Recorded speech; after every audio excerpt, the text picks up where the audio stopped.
ainda não fazem um bom curso de catecúmenos, vão para esse rapaz, ele já assimila isso e já começa a se tornar incrédulo, já começa a se tornar cético. Por exemplo, hoje a gente encontra pessoas que não acreditam mais em Jesus, só acreditam em Deus. É comum a gente, por exemplo, muitas vezes ver, na nossa igreja mesmo, a gente posta uma coisa, batizamos tantas pessoas, e aí ele coloca embaixo, se foi em nome do Pai, do Filho e do Espírito Santo, não valeu de nada, porque não existe Jesus e não existe o Espírito Santo. Então é muito comum que a gente encontre oposição, e sempre vamos encontrar oposição à fé. Faculdade, você vai encontrar um monte de cabeças que são contrários, são oposição. Filósofos, você vai encontrar muitas pessoas que são oposição. Então esse é um sinal que Jesus Cristo disse: olha, não pense que vai ficar tudo maravilhoso, sempre haverá alguém que vai querer tirar a sua fé. A gente luta para querer colocar os nossos filhos numa escola que tenha princípios, numa escola que ensine a palavra de Deus, nós fazemos de tudo. Mas cedo ou mais tarde eles vão se deparar com a realidade de que encontrarão pessoas que são oposição ao que nós acreditamos. Esse é um sinal. Então quando a pessoa ouvir isso, saiba que esse é um sinal dos tempos. Em outras palavras, não é para você ficar triste quando você vê um sinal desse. É para que você saiba que aquilo que Jesus disse está acontecendo. Tá? Segundo, é o que nós vamos ver hoje, é o sinal de julgamento divino. E preste atenção nisso, sinal de julgamento divino. Tá bom? Você sabia que você vai ser julgado? Ou que nós, de uma certa forma, já somos julgados? Já fomos julgados? Você sabe disso? Como que você sabe que você já está julgado? E você já está apenado também. Você já sabia disso? Que você já está apenado? Apenado não é porque tem umas penas, viu, Samuel? Né? Como é que é? Não. Em Cristo nós somos absolvidos, mas nós estamos julgados por causa de Adão. Que julgamento é esse? Lembra lá no Éden? Se comer desse fruto, certamente morrerás. Nós estamos livres da morte eterna, mas não estamos livres da morte física. Por isso que eu falo, você está morrendo, porque você está julgado e já apenado. Dá para perceber, né? Quando você olha para o espelho, né? Eu estava vendo hoje, eu peguei meu RG novo, e aí eu olhei para o RG antigo, aí deu aquela depressão, né? Aí você começa a ver o que está acontecendo, né? É as máquinas. São as máquinas que não são boas. Obrigado, Deus. É isso aí, né? Ao invés de melhorar, piora, né? Piora. Aquelas antigas eram melhores. E é verdade, né? Porque nas máquinas antigas você tinha condições de ficar penteando o cabelo. Você chega hoje nesse negócio que é produção, a moça fala assim: você tem duas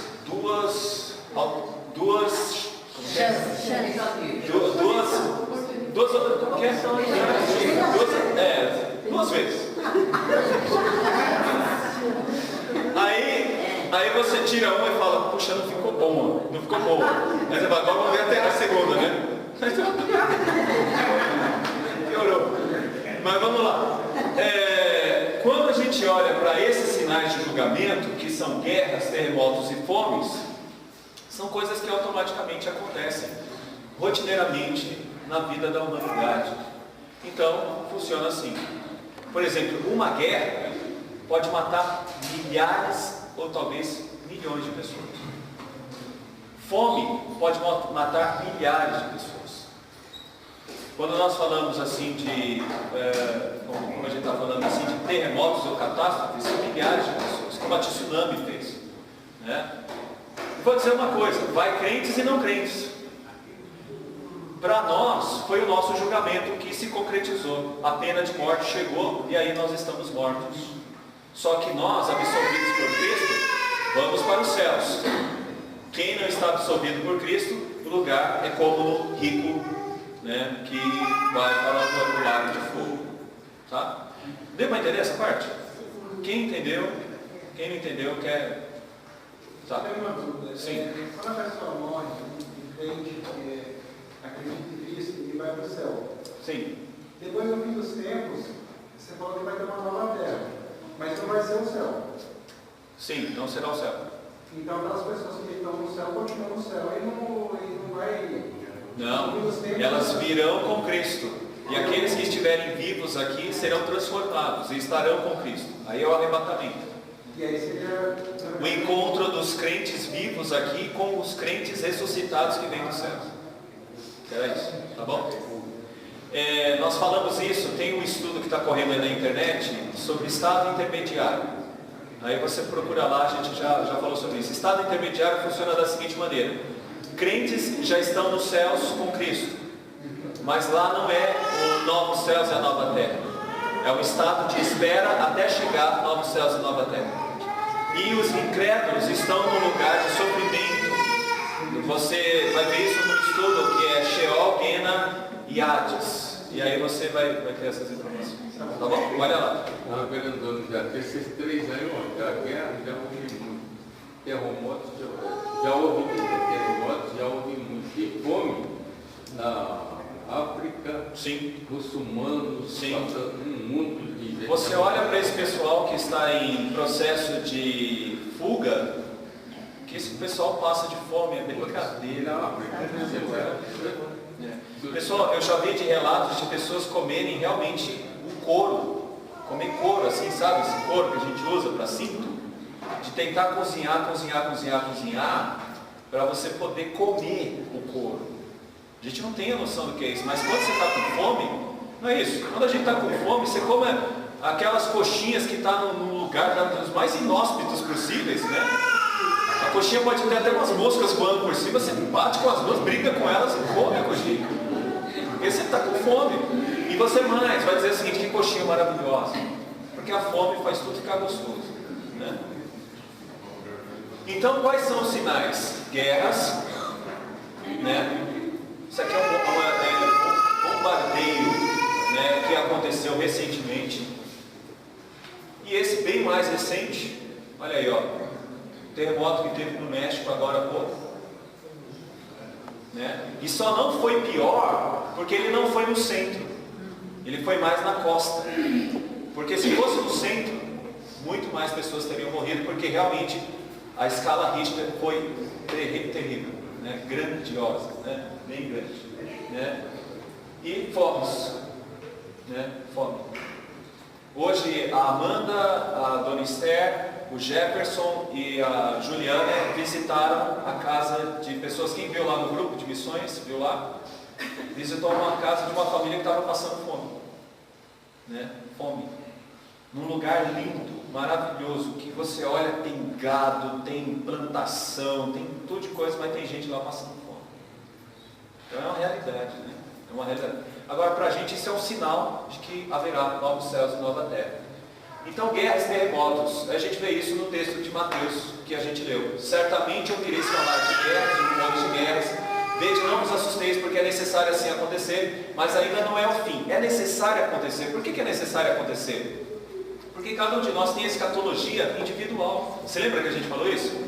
Tem a escatologia universal e a escatologia individual. Cada um de nós tem a sua escatologia,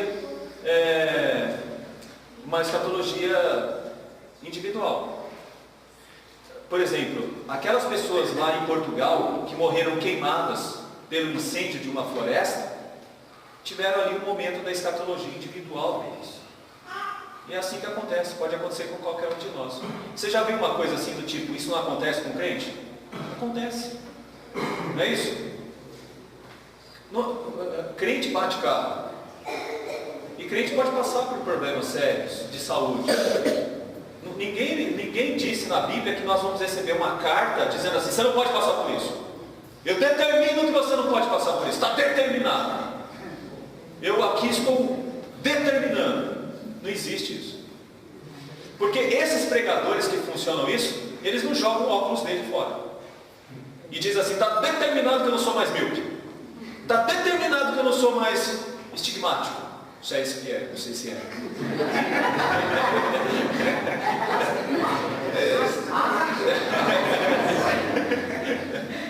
Eu não tenho mais esse problema. Eu não tenho mais essa gripe. Show, gripe. Vai embora, gripe. Não é? Porque você vê um absurdo da pessoa dizer assim: olha, fulano de tal ora e você fica magro na hora.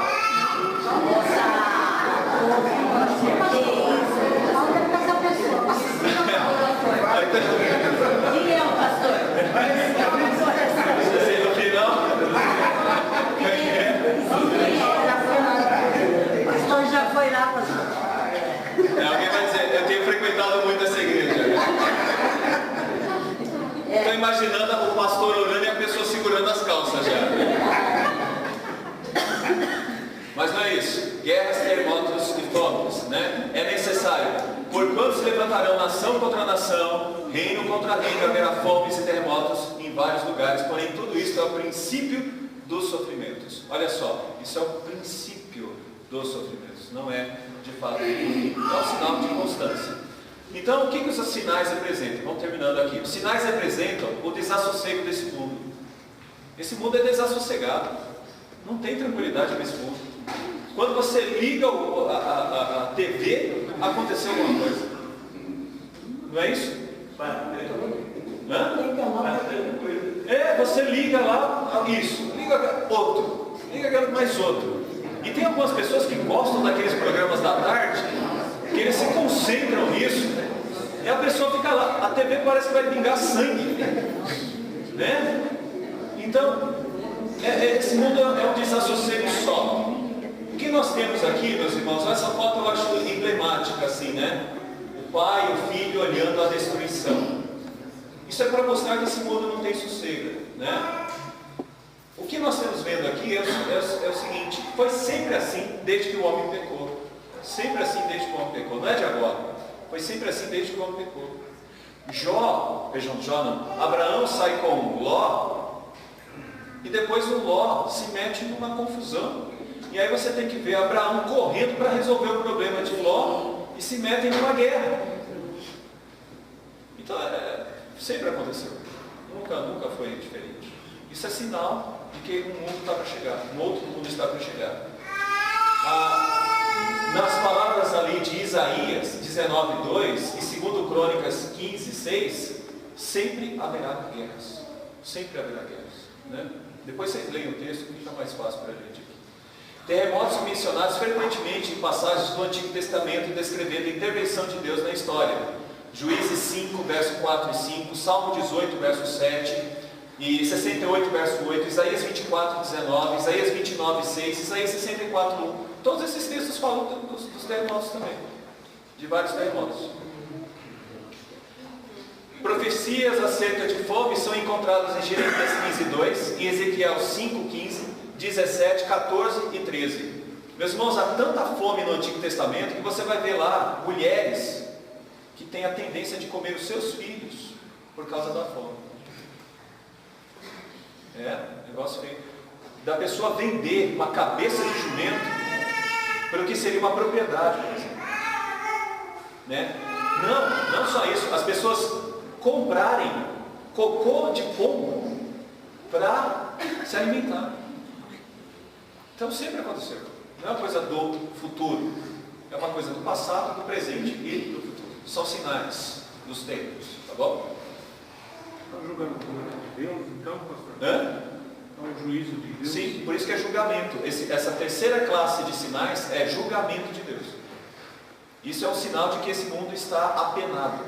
Esse mundo vai acabar. E um dos sinais é que ele está sofrendo para dar origem a um outro mundo. Agora, esse que já foi até provado pela ONU, que todo mundo vai ter que ter seu RG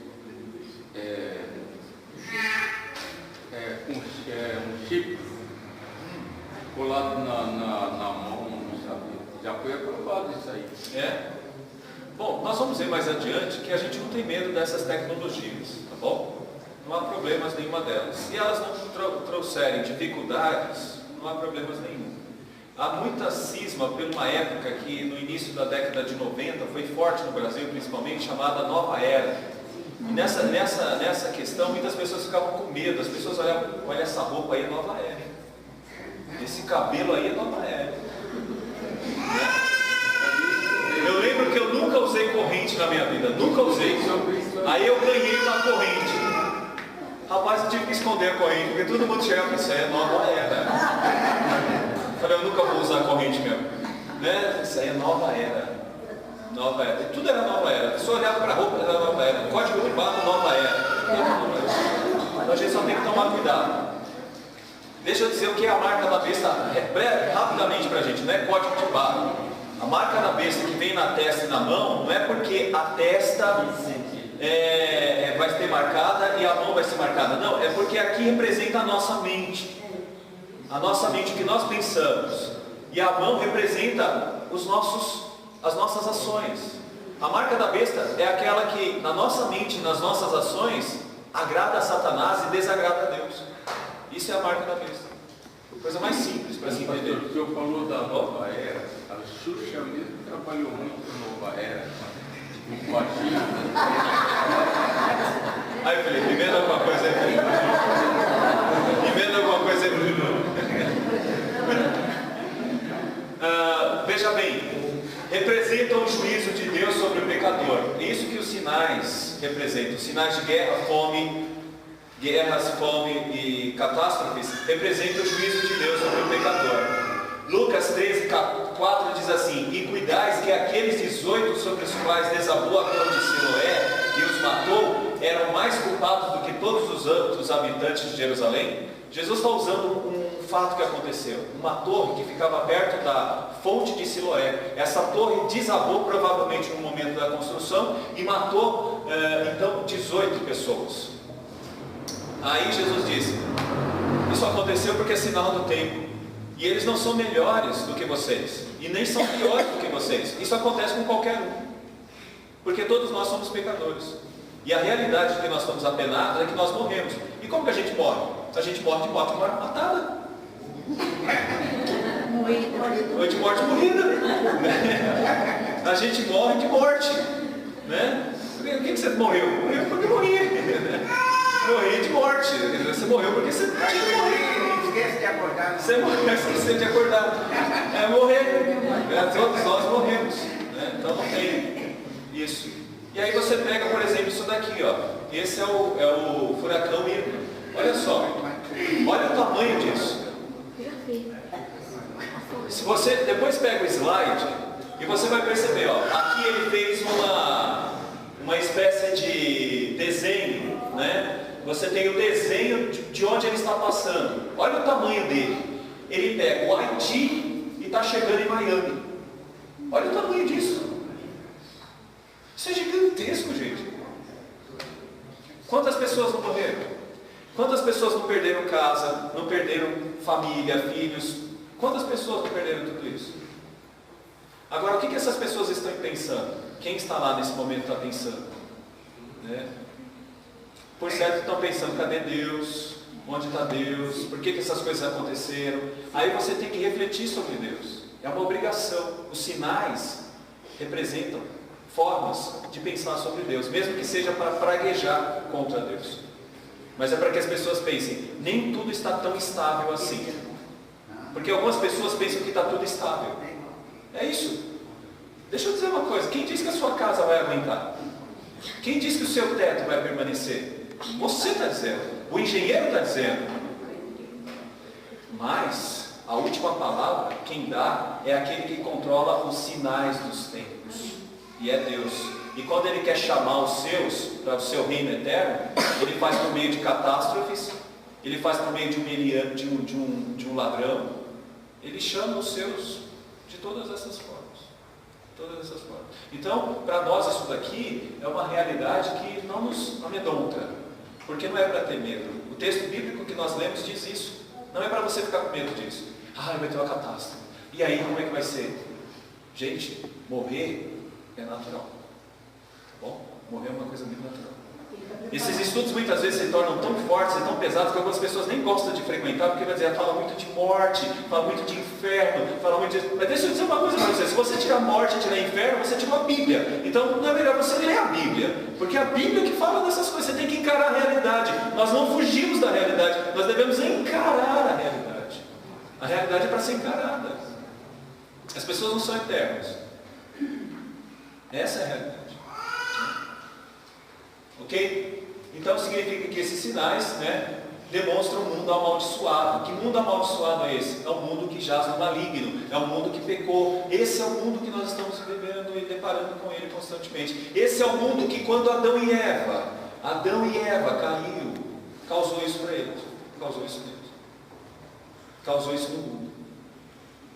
Tá? E quando você vê amaldiçoado, não fica assim, puxa, que palavra pesada, falando que o mundo é amaldiçoado. Não é que é amaldiçoado no sentido assim de que é negativo. Não, é porque se você tem o juiz, você tem que ter o julgamento. O julgamento é um mal necessário para quem cometeu o erro. Por isso, maldição. Não é? Seu filho apronta tudo na sua casa.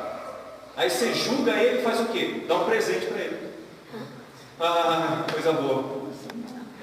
Seu filho apronta de tudo. Aí o que você faz? Agora você está julgado, você fez tudo errado. E porque você fez tudo errado, eu vou te dar um presente maravilhoso para você ficar feliz. Então, isso não é justiça. Não seria justiça. O mal é necessário. Nesse caso, o mal é necessário. Que há um juízo, né, a caminho. Esse é um outro ponto. Esses sinais fazem lembrar continuamente que há um juiz que está às portas. É o que Tiago 5,9 diz. Tiago 5,9 diz assim: cuidado, vê como você trata o seu irmão. O juiz está à porta. Sabe o que ele está dizendo? Veja como você trata a pessoa que está do teu lado. Mesmo que você não conheça, veja como você está tratando essa pessoa. O juiz está à porta. Você já verá o juiz. E aí os meus gestos não podem ser gestos do mal, devem ser gestos que abençoam e não gestos que amaldiçoam. Quero colocar 4 pontos aqui para a gente. Estritamente falando, esses são os sinais do fim. Segundo, porque Jesus diz claramente acerca desses sinais que quando eles acontecerem, seu povo não deve ficar alarmado, porque ainda não é o fim. No mesmo sentido, são suas palavras no fim do verso 8. Todos estes são o princípio das dores do parto. A expressão aqui utilizada tornou-se um termo técnico na literatura rabínica que descreve o período de sofrimento precedente à libertação messiânica. Arque adnon, ou seja, dores do nascimento. No 4º ponto, em outras palavras, quando acontecerem guerras, terremotos e fomes, não devemos supor que a volta de Cristo esteja imediatamente próxima. Esses sinais apontam para o fim e são uma garantia de que este fim chegará. Por isso que nós estamos colocando ali: o fim chegará. Isso é um sinal claro. Não pense que esse mundo vai permanecer do jeito que está. Ele chegará ao fim. Então esse é um sinal bem claro. Quando você vê um terremoto como aquele, ou um furacão como aquele, perceba que aquilo poderia atingir a cada um de nós. Alguém fala: que bom que no Brasil não tem isso, né? Ah, é? Ah, é? Olha a corrupção do nosso país. Você vai perceber que ele dá estragos maiores do que qualquer furacão. O Japão passa por tsunami e tantas outras coisas. Está aí levantado de novo, reerguido. O nosso país não consegue se levantar, não consegue se reerguer. E aí a gente vê pai de família desempregado, a gente vê pessoas nos hospitais acumulados, né? pessoas próximas umas das outras, não tem nem lugar. Esses dias eu fui no Hospital das Clínicas, até perto do elevador tem gente. Você abre a porta, você tem que encostar o enfermo para lá para você passar por tantas pessoas que tem no nosso país. Você percebe a tristeza aqui, né? Algo bom está para acontecer. Então terminamos esse estudo dizendo o seguinte: algo bom está para acontecer. Quando você vê essas coisas tristes acontecendo, é porque as dores de parto são terríveis. Mas quando a criança dá à luz, não é assim? Quem teve filho? Não é isso? Não é? Você fala assim: nossa, quanto sofrimento para ter um filho. Mas quando a criança vem, a mãe está toda ali, né? Mas você vê a alegria dela. Você vai visitar, ela está toda, né, feliz, ela está alegre, né? E hoje nos nossos dias está até maquiada, né? até o cabelo penteado, né? Fez escova, né? Tá linda. Ó, tá chegando uma leva de visitantes aí. Dá o espelho, querido, dá o espelho aqui, né? Porque é alegria, né? É alegria. Você já pensou ela nas dores de parto e fala assim, me espelho, querido, para ver como é que eu tô? Não! É depois, né? Está nascendo um mundo melhor. E eles são indicações, os sinais são indicações de que Deus está desenvolvendo o seu propósito na história. Isso é muito importante. Deus está desenvolvendo o propósito dele na história. Qual é o propósito dele? Ele salva e recolhe. Ele condena e recolhe os condenados. Isso é o sinal da ação de Deus. Então quando você vê tsunami, furacões e todas essas coisas, isso é sinal da ação de Deus. Todas essas coisas vão te ajudar bastante a estudar Apocalipse, porque Apocalipse vai mostrar muito disso, tá bom? E aí, um novo mundo, né? Quando eles acontecerem, não devemos ficar atemorizados, é o que diz o texto bíblico, mas devemos aceitá-los como dores do nascimento de um mundo melhor. Vinculado a isso, observe as palavras de Romanos 8:22. Sabemos que toda a criação está gemendo com dores de nascimento de uma criança até o momento presente. E aí, meus irmãos, isso nós dizemos sinodinei, na expressão grega. Sinodinei significa que tudo isso são dores. Isso aqui são as dores de parto. Aqui é mais uma cena do furacão, né? Isso aqui são dores de parto, né? A água tomando conta do mundo, né? Isso aqui são dores de parto, como a gente vê em Mateus 28. Terminamos aqui o nosso estudo. Conclusão, algumas aplicações para terminarmos. Primeiro, cuidado quando o nosso coração está apenas neste mundo. Vocês perceberam o coração dele? Entendeu? Jogadinho? Entendeu? Cuidado quando você é isso aqui. E quando tudo em você é isso aqui. Cuidado quando você é assim. Sabe? Não ajuda ninguém. Não abre a mão para abençoar a vida de ninguém.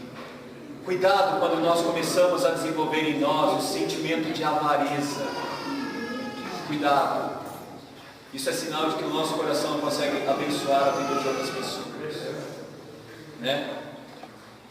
Como é que é? Entra com um sorrisal na piscina e sai com ele intacto do outro lado, porque não abre mão.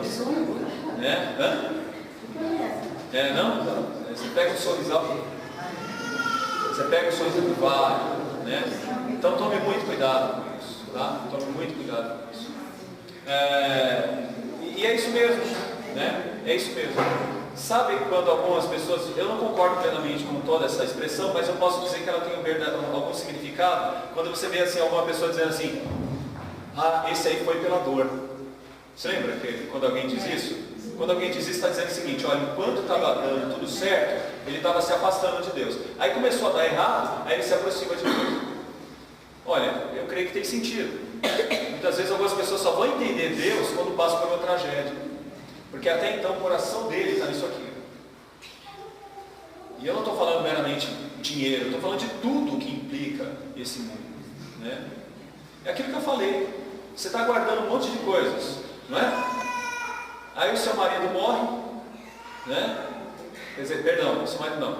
Aí você morre e o seu marido fica aí com um monte de coisa que você guardou. Para quem? Para outra. Você acabou de comprar um carro zero. Morreu, quem vai usar? Quem vai usar? A outra. Né?